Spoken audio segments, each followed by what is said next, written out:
final arguments to America. This is a special edition of Outnumbered. I'm Harris Faulkner, here today, Sandra Smith. Radio talk show host Meghan McCain, Democratic strategist Julie Roginski, and today's #OneLuckyGuy. The senior writer for the Weekly Standard, Steve Hayes, is here. Outnumbered. That's the seat he's in. But he's our friend. Glad to see you. Good to be here. Steven. Thanks for having me. Yeah. We got a rock and roll show. You ready? I'm ready. All right. I'm ready. Let's go. This is the final sprint to the finish, as I said. Donald Trump is testing his appeal to voters outside the GOP heartland by holding rallies today in Iowa, Minnesota, Michigan, Pennsylvania, and Virginia. States won by President Obama 4 years ago. Hillary Clinton is in Pennsylvania, Ohio, and New Hampshire, traditional battleground states where some polling has shown either she is locked in a virtual tie or now trailing Trump. In Florida late yesterday, the Democratic nominee hit with a deluge of rain, but kept making her case through the raindrops. Now, my friends, you are a hardy bunch standing out here in the rain. I don't think I need to tell you all of the wrong things about Donald Trump. But here's what I want you to remember. I want to be the president for everybody. Everybody who agrees with me, people who don't agree with me, people who vote for me, people who don't vote for me. I think she was laughing at the rain there. I don't know. In Denver last night, Donald Trump took a swipe at the recent changes in his opponent's travel plans, as Clinton has now added a Monday stop in a very blue Michigan. Watch. I know Hillary, all of a sudden, she's making all of these trips. She's going all over the place. She was supposed to be home sleeping. Michigan was never really in play for a Republican. But you know what? It's in play for us because all of their cars are being made now in Mexico. Senior national correspondent John Roberts is traveling with the Trump campaign, bringing us the news from Sioux City, Iowa, a state Mr. Trump hopes to flip Tuesday. Good to see you, John. Hey, good to see you too, Harris. About 5,000 people should be here at the convention center in Sioux City for the Donald Trump rally, which begins in about an hour's time. Some tense moments, though, on the campaign trail yesterday in Reno, when for the second time in this campaign, Secret Service agents jumped on stage to protect the candidate. You remember it happened in Dayton, Ohio, back in March when somebody tried to rush the stage. Yesterday, what happened was somebody at the very front of the rally started shouting, "Gun, gun." A senior security aide told me that what seemed to happen was that a protester was trying to take something out of his waistband. The people who were gathered around him were trying to figure out what he was trying to do. Was it a sign or was it potentially a weapon? Somebody thought it was a weapon and started shouting "gun." That's when security came over the fence, put the guy on the floor, and hauled him away. Austin Kreitz, a 33-year-old, says that all he was trying to do was pull out a sign that said "Republicans against Trump." While many people say he's a Hillary Clinton supporter, a Democrat, he says he's a lifelong Republican, but he just can't support Donald Trump in this campaign. In the state of Nevada, Donald Trump has got some work to do. He needs to counter a massive surge in Hispanic votes that has come out in early voting in the last few days. So at that rally last night, appealing to voters in Washoe County and in Elko in the northern part of the state to get out on Election Day and put him over the top. Here's what he said. Reno and northern Nevada can carry this state and can carry us all the way to Washington and the White House. This will be our last chance, but don't let crazy, broken Harry Reid and his corrupt political machine decide this election for you. If Donald Trump hopes to win the White House, he needs to win all 5 battlegrounds that he currently leads in, plus the state of Florida, plus the 2nd congressional district in Maine. He's also trying to expand the map at the same time, though, going to states like Minnesota today. He's also going to Michigan and Virginia. You know, at this point, it looks like this could be a close race. So that again raises the question, if it doesn't turn out in Donald Trump's favor, will he accept the results of the election? Chris Wallace put that question to his running mate, Mike Pence, earlier today on Fox News Sunday. Let's listen to that exchange. Can you guarantee he'll put this behind us and accept the result? Yeah, the campaign's made it very clear that, you know, a clear outcome, obviously both sides will accept. But I think both campaigns have also been very clear that, you know, in the event of disputed results, they reserve all legal rights and remedies. And early voting ends in the state of Florida today. All the counties will be wrapped up by this evening, Harris. And what we're seeing now is that in the overall tally between absentee mail-in votes and in-person votes, Democrats have a lead of about 32,000 in their registered voters coming out. That is much better for Republicans than it was in 2012 when they were behind by about 110,000. But they still need to get a lot of people out to the polls there on Tuesday. So that's why Donald Trump will be going back to Florida again tomorrow. In total, he's doing 10 events in 10 states between today and tomorrow. Very busy travel schedule. Harris? Well, and it's interesting, John, because what you're alluding to there is just the intensity of votership down in Florida for Donald Trump versus Hillary Clinton when you look at how many are registered at this point. We appreciate it. Thank you so much. The news continues now. Let's go to Hillary Clinton, who is starting her day in the battleground state of Pennsylvania. Later today, she'll head to Ohio and New Hampshire, where she'll focus on energizing voters who usually support the Democratic nominee, but apparently need an extra boost at this point. Senior political correspondent Mike Emanuel is live from Philadelphia. Mike? Harris, good afternoon to you. Hillary Clinton's expected to make a couple of unannounced stops before leaving Philadelphia. She's on her way to church right now, and then we'll head on to those other key states. The Clinton team is sending additional resources to Michigan. I should note Hillary Clinton was just in Michigan on Friday. Her husband, the former president, will campaign there today. President Obama will rally support there tomorrow. Michigan is typically a safe state for Democrats, but perhaps there is something there to watch. Her running mate, Tim Kaine, is also in the Midwest today. He's in Wisconsin, and he talked to supporters about finishing the job. If you're trying to do something for the first time that's never been done, you're trying to, be a path breaker when it's never happened, you have to assume that it's going to be tough. Making history is tough. Doing things for the first time are tough. And that's why we've just got to stay disciplined and battle all the way to the end.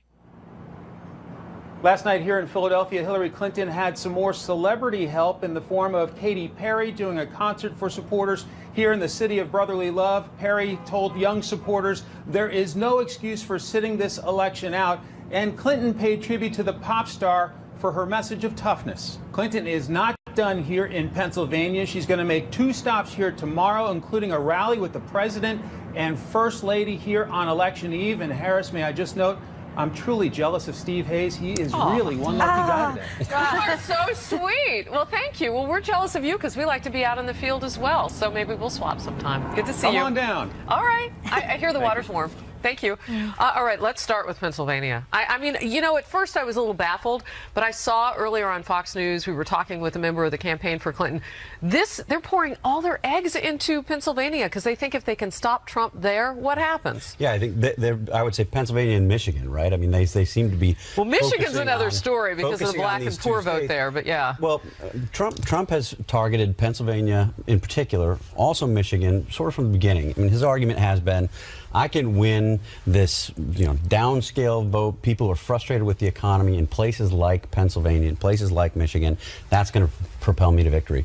We're seeing now the Clinton campaign say, this is where we're going to stop you. This is where we're going to keep you from building momentum to take you through Tuesday. I think what's interesting in Michigan in particular is Hillary Clinton's been back up on the air with these scorched earth ads going after Donald Trump, really taking it to him. And it suggests to me that there must be something in the polling that they're seeing, that the Clinton campaign is seeing, to spend as much time as they're spending there to do these kind of ads. I think it's fair to conclude that they see the race tightening in Michigan in particular. Yeah, very, very interesting. The economy has been something that I know you thirst for everybody to stay on because that's really what motivates most people. Well, that's really what this election is coming down to. And when you talk about the black vote and the black unemployment rate in this country is basically about twice the national average for unemployment. That's a huge issue, and especially in some of those Midwest cities. When you look in Minnesota and Michigan, that's a big deal. Looking down in Florida, speaking of the black vote and the turnout, not what it was for Obama, what we're seeing so far. Where are you most worried if you're Donald Trump right now? I mean, I think he's been competitive in Florida. The early vote suggests that he's outperforming what was happening in 2012. I think the problem for Donald Trump, and we're seeing it reflected in his travel schedule here at the end, is he can't focus on just a state or two. He's got to try to get to, 6 or 7 different states, whereas Hillary Clinton thinks that she can say, if I stop him here and if I stop him there, I block his path to 270. Yeah, interesting. All right. Well, one thing that we haven't talked much about is the weather and how that comes into play. So they both have their own planes, and so they can skip around town basically all the way through Tuesday. As we look at the national map, the weather looks good for Tuesday night. Who do you think that benefits? The weather being good? Yeah, I mean, because that means more people will get out to vote. No, it's a thing. We talk about it. You know, in all seriousness, I keep having flashbacks to the final 4 days of my father's campaign where we did 24 hours straight on a plane. Ooh. And this, for any campaign, both campaigns right now, to say this is like end ultimate mode where you're just running on adrenaline and caffeine and trying to get it out, I don't think they care. I think they're just trying to go through the motions. I know how exhausted these people are and their team is. And at this point, I always wonder what these final days of rallies does other than excite your base and try and keep up the momentum and appearances for each candidate. I kind of think the cake is baked to really a very large extent at this point. All right, so we do have some states where we'll have game day voting. That's where they didn't have early in-person voting, and so that's going to count. Pennsylvania is one of those counts. So you asked why they would have a rally. Hillary Clinton was doing the concert thing, in part because when you give away those free tickets, you're able to do what? You can get information from that person, you can mobilize that person, you can organize that person to go out and vote. Well, and we're still ahead of Election Day. So that's a thought. What do you think? Definitely. And Pennsylvania is exactly as you put it, a place where there is no early voting, so they have to get them to the polls on Tuesday. Look, she's got to do well in places, obviously Philly alone, but not just Philly. The areas around Philly, Bucks County, Montgomery County, the suburban Philly areas are the ones that make or break this election. That's where, and I've talked about this before, white, college-educated women tend to live. A demographic that has traditionally gone for Republicans and went for Romney by 6 points last time. She's up, according to the Washington Post, by 27. With that demographic, that's what she's focusing on. That's why you're seeing her appeal on specifically women's issues. That's why you're seeing her talk about women's issues. That's her firewall, the white, college-educated woman that lives in those. You're really hung up on this because you hit this on every show. Is that going to determine the race? I think that's a large part of what determines this race. Something else that determines this race that you've seen in places like Clark County, Nevada, or Broward County, Florida. Latinos. You have Latinos coming out and surging in ways they haven't before. Whether they're surging for her or surging against Trump is irrelevant to this necessarily. But what you see from early voting in places like Clark County, Nevada, largely thanks to the Latino turnout, is that Nevada is essentially precluded for Trump unless he has some sort of miracle on Election Day, which is harder and harder numerically to get to. An excellent point about the Latino vote, too, because the big question is who mobilized whom? Was it him to mobilize people to vote against him with some of the things he said? Or maybe she did something to get them on her side. But what would that have been? Well, she gave a speech in one of her stump speeches just the other day. She said, we're all coming out and you're voting for me, for my agenda. And in reality, the opposite is more likely true. Agreed. People are voting against Trump. All right, excited to be here on a pre-election special edition Sunday of Outnumbered. And on Election Day, Fox News Channel is the only place to be. You know that. From dawn until the wee hours of the next morning. We will have coverage from across America and the very best analysis for you. And we want you to be part of our election night coverage. So if you voted or are getting ready to vote, post your picture on Facebook, Twitter, or Instagram with the hashtag Fox News 2016. You could see it on air on election night from our brand new super fancy studio. Super fancy. Yeah, super fancy. Okay. Less than 48 hours until Election Day.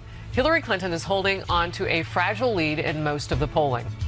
But they also show those polls that Donald Trump appears to have other advantages, what that could mean at the ballot box. And Donald Trump appearing to show his softer side, kissing babies and doting on his wife, whether that could give him a boost with the women voters. I see Julie. How she feels about that.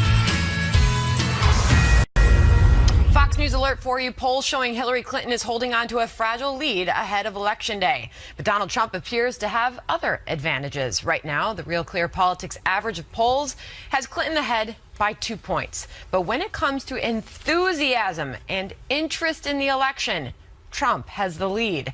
New Fox polling showing more of Trump's backers say they strongly support their candidate than Clinton supporters, 71 to 65%.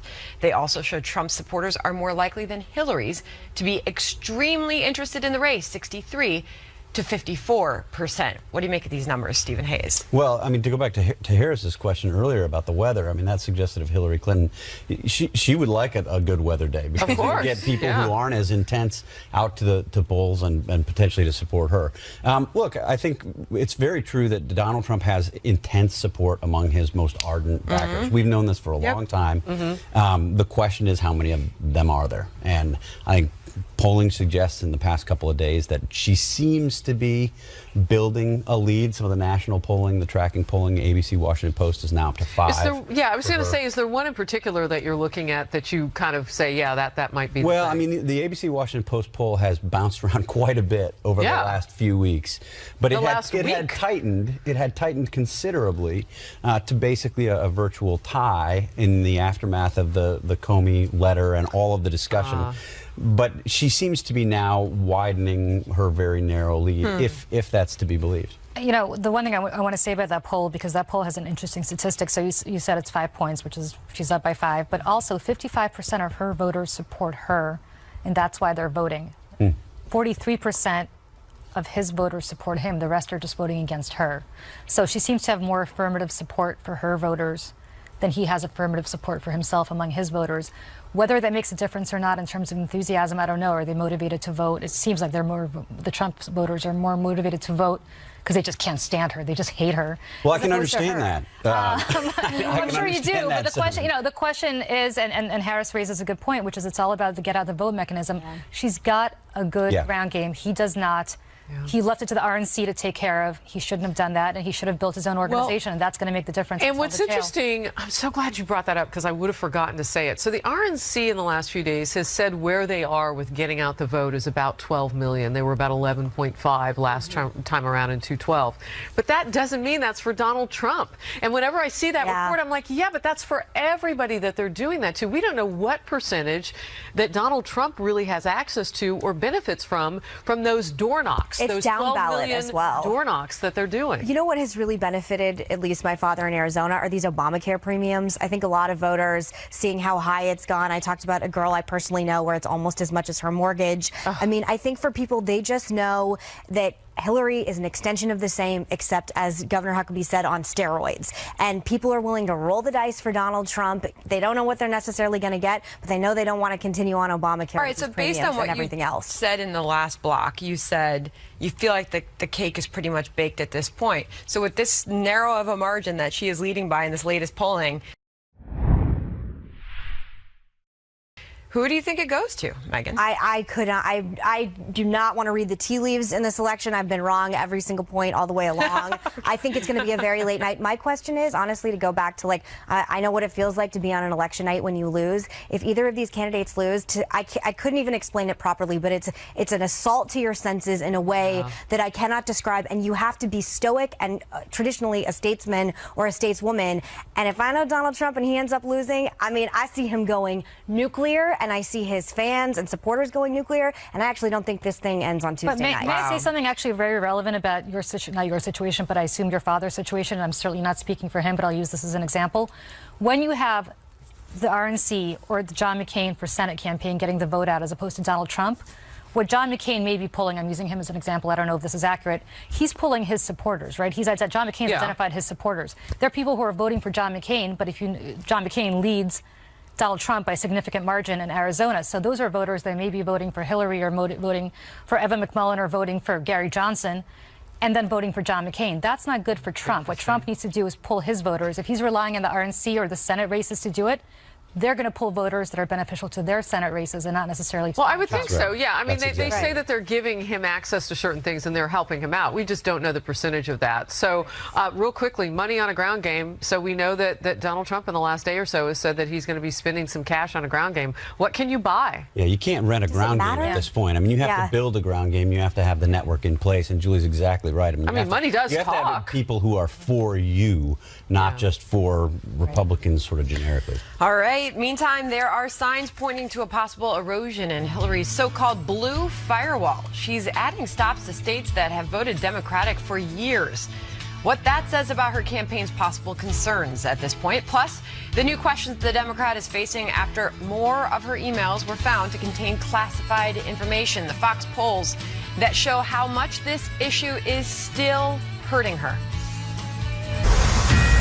Fox News Alert, as we are watching some things now, this is one of them. With fewer than 48 hours until voters head to the polls, we're awaiting remarks from Hillary Clinton at a church in Philadelphia. New Jersey Senator Cory Booker will introduce her. And when she speaks, we'll bring you that live. Meanwhile, we are seeing growing questions about whether Hillary Clinton's electoral firewall is crumbling. That firewall consists of 6 states: Colorado, Wisconsin, Michigan, Pennsylvania, Virginia, and New Hampshire. You know, 3 of those she's trying to hit today. States that reliably vote Democratic or have been solidly in Clinton's camp throughout the election cycle. But recent polling shows the race is tightening in those states in particular, forcing Hillary to spend the last few days crisscrossing them and to spend millions of dollars on ads. Now Donald Trump's campaign is pushing hard in those states as well. He says Michigan is in play, but Clinton's campaign chairman John Podesta says they feel confident, and it's all about voter turnout. So you heard me talk about it earlier, game day voting, because that's the day they didn't have in some of these states early in-person voting. So talk to me a little bit about Michigan. Yeah, I mean, like we were saying earlier, I think Michigan is a place where the internal polling suggests that it's tightening a little bit. You're seeing that borne out in the campaign activity. Can I ask you a question? Why isn't Donald Trump going there first instead of Minnesota?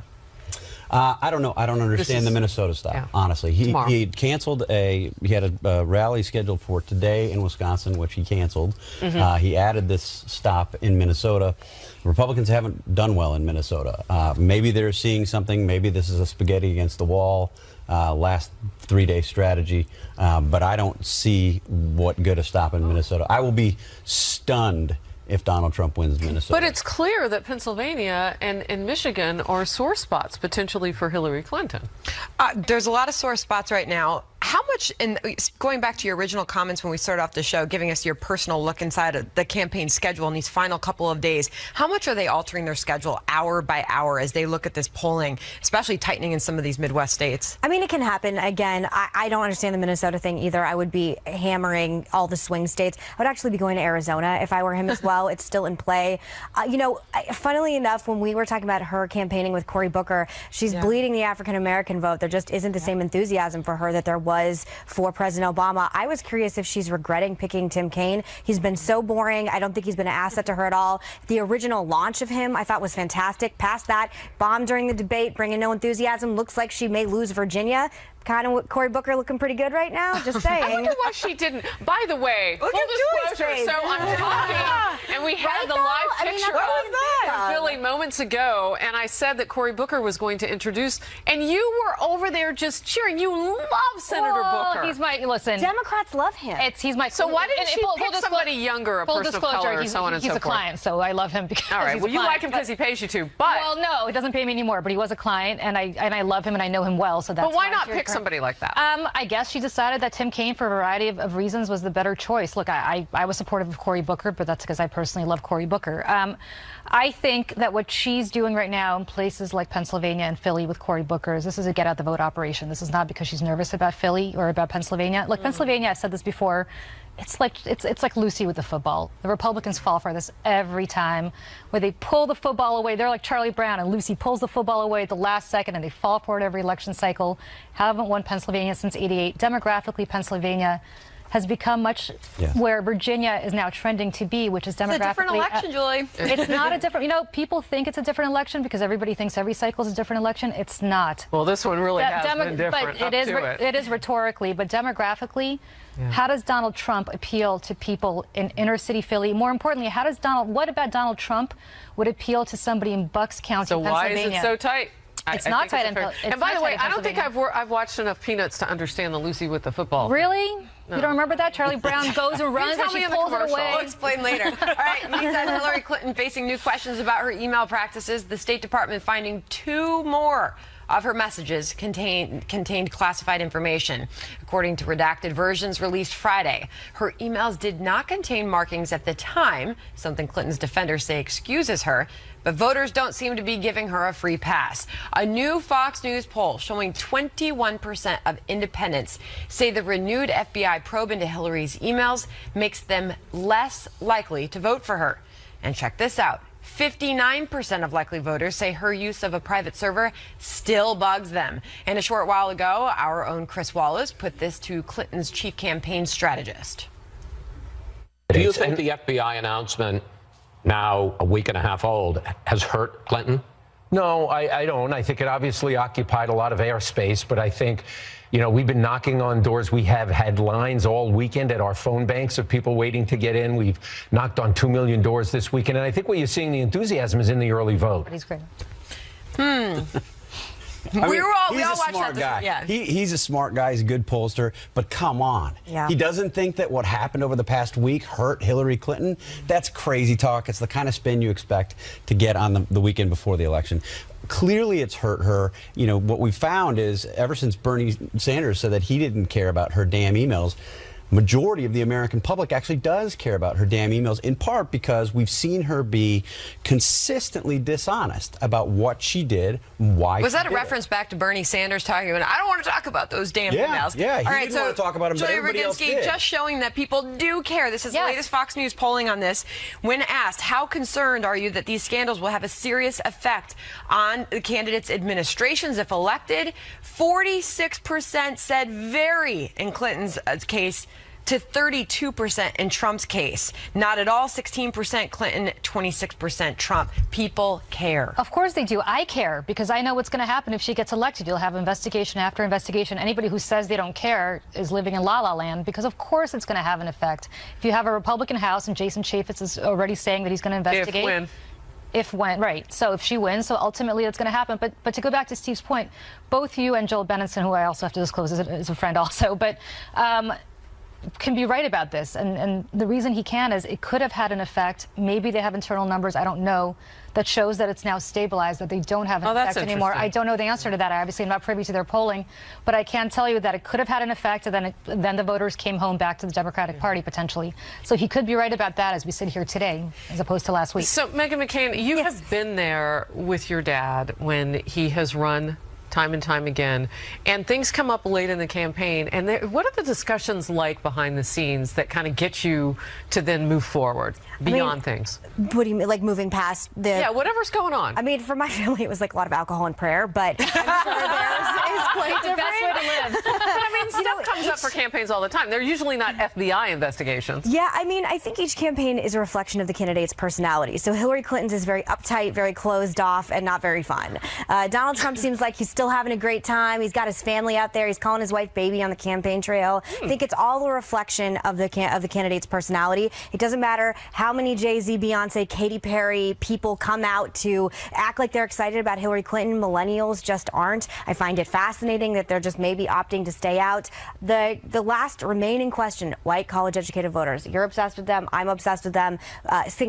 Women. And I am interested to see if they end up coming home to her or if they just, pull the lever and say, I'm going for Trump. There are some other people in the race, though. Did you know, can I ask you, did you know the Sunday before the election, did you know he was going to lose? No, I was blissfully naive, and you have to be. Like, you have to vacuum yourself and only see success. But I like that. The Sunday before? I think, yes, there were people around him that did know, but I was like ride or die till the end at the very last moment. Might have been the alcohol. Might have been the alcohol. That's how you're supposed to be. So what was that word you used? You were something, you were vacuum? What? You got to be in a vacuum. You really do. It's like being in a foxhole of some kind, and your campaign becomes your extended family. And so you're together and you're like, this will never end. We're going to keep going. So fascinating. But I know for the Romneys, it was the same way, so much so that they had hired fireworks to go off in Boston at the time that they had paid a lot of money for. Didn't end up happening. Listen, if you believe in something the way Trump clearly does his supporters and the way, I don't know if I would say the same thing about Hillary, but you're not going to believe it's over. And even when you get the results, it's hard to believe that it's over. Wow. All right, Donald Trump appearing to show his softer side in the final days of this race, kissing babies and doting on his wife. What he was overheard saying to Melania and whether it could help him with female voters. In the final sprint to Election Day, Donald Trump is starting to show his softer side 2 days after Melania Trump spoke in Pennsylvania. She hit the trail again to introduce her husband at a rally in North Carolina. Afterwards, he hugged and kissed her, and listened to what was overheard on the mic. Ladies and gentlemen, please say hello to my husband and the future President of the United States of America, Donald Trump.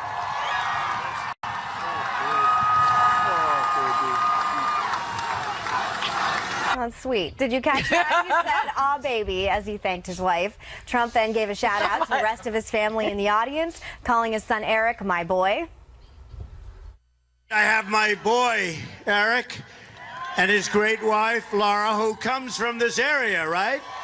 Right alongside, huh? And at a rally earlier in the day, the Republican nominee brought a baby up on stage and kissed him on the cheek. Watch. Oh, look, a future construction worker. Look. Look at that baby. He's so cute. Oh, give me that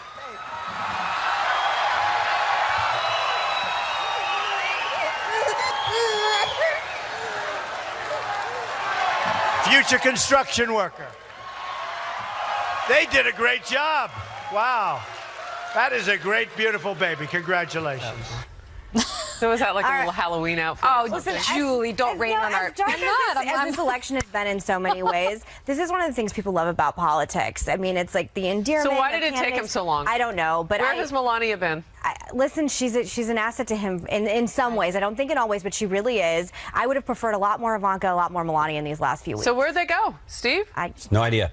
It is funny at the end of a campaign, people get almost like punch drunk. I mean, in some cases, maybe they got actually drunk, but fair point. Sometimes the candidates get punch drunk, and it's sort of like they're coming to the end of this. I don't think that looked contrived at all. Like that was maybe he's just a lot more comfortable on the trail and. But you suggested maybe it's a little too late to start hearing her. I don't think if you want to make, Donald Trump has been sort of unconventional this whole time, and he's not scripted the way that Hillary Clinton is. We saw in that moment in the rain. I mean, people have made a big deal about Hillary Clinton continuing to speak in the rain as if it's some kind of heroic thing, and it's not. But it did show her as, she looked like she was having fun, and she doesn't often look like she's having fun.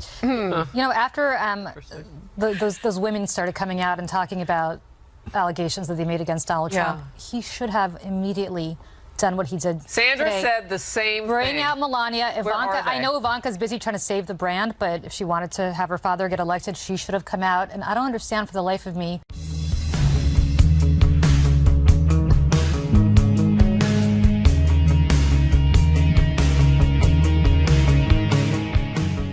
I think she was laughing at the rain there. I don't know. In Denver last night, Donald Trump took a swipe at the recent changes in his opponent's travel plans, as Clinton has now added a Monday stop in a very blue Michigan. Watch. I know Hillary, all of a sudden, she's making all of these trips. She's going all over the place. She was supposed to be home sleeping. Michigan was never really in play for a Republican. But you know what? It's in play for us because all of their cars are being made now in Mexico. Senior national correspondent John Roberts is traveling with the Trump campaign, bringing us the news from Sioux City, Iowa, a state Mr. Trump hopes to flip Tuesday. Good to see you, John. Hey, good to see you too, Harris. About 5,000 people should be here at the convention. And Virginia. States won by President Obama 4 years ago. Hillary Clinton is in Pennsylvania, Ohio, and New Hampshire, traditional battleground states where some polling has shown either she is locked in a virtual tie or now trailing Trump.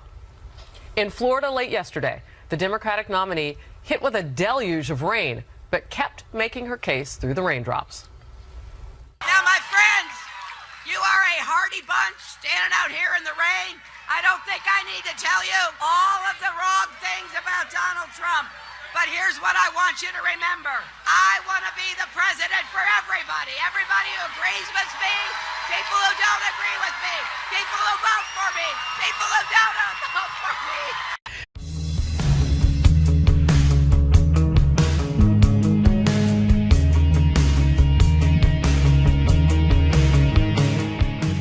Final arguments to America. This is a special edition of Outnumbered. I'm Harris Faulkner, here today Sandra Smith. Radio talk show host Meghan McCain, Democratic strategist Julie Roginski, and today's #OneLuckyGuy. The senior writer for the Weekly Standard, Steve Hayes, is here. Outnumbered. That's the seat he's in. But he's our friend. Glad to see you. Good to be here. Steven. Thanks for having me. Yeah, we got a rock and roll show. You ready? I'm ready. All right, I'm ready. Let's go. This is the final sprint to the finish, as I said. Donald Trump is testing his appeal to voters outside the GOP heartland by holding rallies today in Iowa, Minnesota, Michigan, Pennsylvania, and A 33-year-old says that all he was trying to do was pull out a sign that said Republicans against Trump. While many people say he's a Hillary Clinton supporter, a Democrat, he says he's a lifelong Republican, but he just can't support Donald Trump in this campaign. In the state of Nevada, Donald Trump has got some work to do. He needs to counter a massive surge in Hispanic votes that has come out in early voting in the last few days. So at that rally last night, appealing to voters in Washoe County and in Elko in the northern part of the state to get out on Election Day and put him over the top. Here's what he said. Reno and northern Nevada can carry this state and can carry us all the way to Washington and the White House. This will be our last chance. Convention Center in Sioux City for the Donald Trump rally, which begins in about an hour's time. Some tense moments, though, on the campaign trail yesterday in Reno when, for the second time in this campaign, Secret Service agents jumped on stage to protect the candidate. You remember it happened in Dayton, Ohio, back in March when somebody tried to rush the stage. Yesterday, what happened was somebody at the very front of the rally started shouting, "Gun, gun." A senior security aide told me that what seemed to happen was that a protester was trying to take something out of his waistband. The people who were gathered around him were trying to figure out what he was trying to do. Was it a sign or was it potentially a weapon? Somebody thought it was a weapon and started shouting "gun." That's when security came over the fence, put the guy on the floor and hauled him away. Austin Kreitz